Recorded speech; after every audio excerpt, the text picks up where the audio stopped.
Alors, thème suivant, l'environnement. 2 questions. Première question, c'est Catherine. 2 minutes toujours, par contre. Quels sont, selon vous, les enjeux environnementaux les plus importants dans le comté et qu'est-ce que Québec solidaire peut proposer face à ces enjeux? 2 minutes. Il y en a les plus importants, il y en a énormément, mais je vais en cibler 2 que je trouve très importants. Le transport collectif, écologique, ça c'est nécessaire. Je pense qu'il va y avoir, selon ce que j'ai entendu, une proposition intéressante de la Ville de Québec bientôt. Donc un transport électrifié qui puisse transporter du monde. C'est pas juste parce qu'on en a besoin depuis très longtemps, ça fait des décennies qu'on dit que c'est la circulation, puis comment les gens voyagent en autobus, on n'arrive pas à fournir. En plus, ce que ça fait, c'est que quand l'autobus est tout le temps plein, quand tu es obligé d'en laisser passer 3 avant de pouvoir rentrer dans ton autobus, l'incitatif à prendre les transports en commun n'est pas super fort. D'autant plus qu'il faut que tu payes pour rentrer dans l'autobus, alors que pour utiliser ton auto, ben, tu ne payes pas pour passer sur l'asphalte. Donc, gratuité dans les services que QS propose, gratuité dans les transports collectifs, puis transports collectifs verts. La gratuité, on l'a montré à travers le monde, ça fait augmenter énormément des places où ça a doublé l'utilisation du transport en commun. Avec un tramway, bien évidemment, sur une voie, même si le tramway s'en va à Lévis, par exemple, en passant par le pont, sur une voie, tu fais passer 22 000 personnes par heure, alors qu'en automobile, tu fais passer 2 000 autos par heure. C'est révolutionnaire, c'est magistral ce qu'on peut faire. Il ne faut pas oublier que 65 % de la pollution atmosphérique à Québec vient du transport des chars. Donc, ça va être ça de régler. J'ai vu dans le journal un article, ça disait qu'il y avait 400 personnes qui mouraient d'asthme, des suites de la pollution atmosphérique à Québec chaque année. C'est énorme, c'est parmi les populations les plus démunies. J'en ai parlé à l'autre débat, je ne m'étendrai pas là-dessus. L'autre affaire, l'industrie chimique, les pesticides, c'est un truc qui est en train de sortir. Il y a une grosse collusion, corruption encore. J'aurais pas le temps de vous en parler, mais juste vous dire que les gens les plus pauvres à Québec, et même les gens qui sont pas pauvres, il y en a énormément qui vont pas acheter de la bouffe bio et qui vont, il y a full de problèmes de santé qui sortent à cause de ça, très présents dans notre population. Je vous en parlerai peut-être tantôt si j'ai l'occasion. Merci. De toute façon, vous avez 3 minutes de conclusion tout à l'heure. Vous pouvez compléter avec des choses que vous n'aurez pas eu le temps. 2 minutes. Eh bien, moi aussi, j'en avais ciblé 2, mais je vais commencer par parler par le port de Québec, qui n'a pas des impacts nécessairement seulement dans Taschereau, mais qui est dans Taschereau. On s'en passerait, mais c'est comme ça. Tout d'abord, si tu veux le contexte du port, je pense que c'est pas... on a vu toute la saga, il y a un documentaire qui est sorti dernièrement, là, effectivement, autour de cette lutte-là, mais tout le déni d'Ottawa de régler le problème, d'agir dans le dossier du port de Québec. Ça, il y a eu une saga, là, on se pitch la balle, là, c'est à Ottawa, non, c'est à Québec, non, c'est à la ville à faire ça, etc., etc. Puis pendant ce temps-là, il se passe rien. Les lobbies, les grandes compagnies, les pétrolières, les minières continuent de faire leur travail comme si de rien n'était. Donc, c'est sûr qu'il y a des décisions qui vont relever d'Ottawa tant que nous ne serons pas indépendants, mais il y a quand même, il ne faut pas nous sous-estimer, je pense, le pouvoir qu'on peut avoir à court terme dans ce dossier-là. Puis, j'aurais juste envie de résumer ça par ne pas avoir peur. Il va falloir, à un moment donné, dire « ça suffit, toi, le bum environnemental ». Et si tu veux t'élargir en vue de Beauport 2020, là, ben non, ça se fera pas. Il va falloir dire, tu vas respecter nos règles, voici nos règles, voici nos façons de faire, voici les conditions que l'on se met où on n'embarque pas. Et ça ne dépend pas de différents paliers, parce qu'à partir du moment où le gouvernement du Québec va dire non, nous, on n'embarque pas là-dedans, là, il y aura toute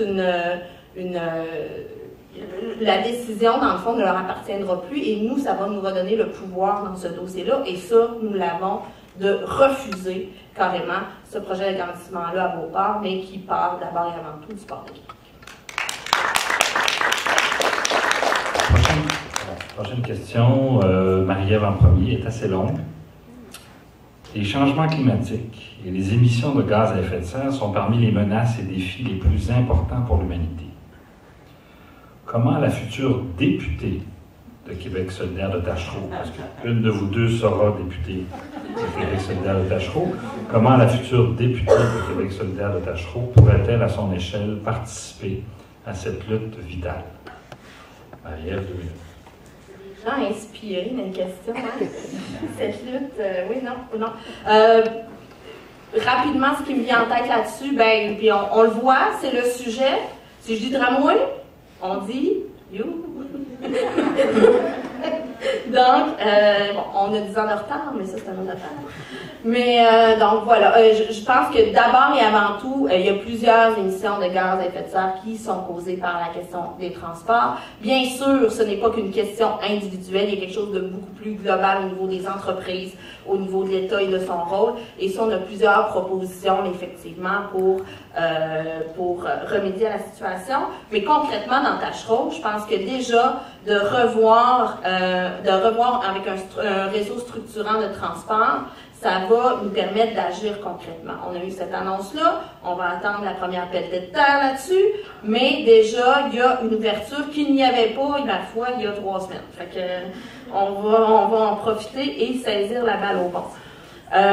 Puis quand je parle de réseau structurant de transport, c'est aussi tout ce qui est trait au transport actif. Et ça, dans la circonscription, on a aussi la particularité de la Haute-Ville, Basse-Ville. Donc, si on veut faciliter ça, bien sûr, un tunnel nous aidera certainement à faciliter le tout, mais il faut aussi penser à des liens mécaniques de plus en plus entre la Haute-Ville et la Basse-Ville. Comment est-ce qu'on peut améliorer aussi les pistes cyclables, non pas seulement de façon touristique, mais bien utilitaire. Donc, tout ça va nous permettre de travailler, je crois, à la lutte sur les changements climatiques, au gaz à effet de serre. Voilà. Merci. 2 minutes pour Catherine.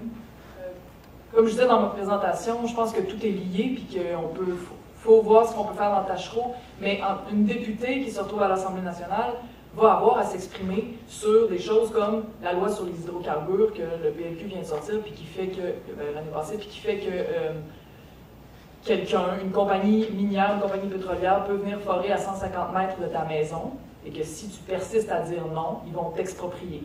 C'est dans ce genre de pays-là qu'on vit. C'est dans ce genre de folie-là qu'on est avec la dernière loi sur les hydrocarbures. Il y a énormément de groupes sur le terrain, partout, qui se sont mobilisés. Il y a eu 2 BAP, bon, ceux qui ont suivi, il y a eu plusieurs étapes, qui se sont regroupés dans le Front commun pour la transition énergétique, qui, un peu à l'image de Québec solidaire, commence à lier les enjeux qui n'est plus seulement pour la transition énergétique urgente dont on a besoin, et qui lie ça à la justice sociale. Parce que la justice climatique, c'est une question de justice sociale.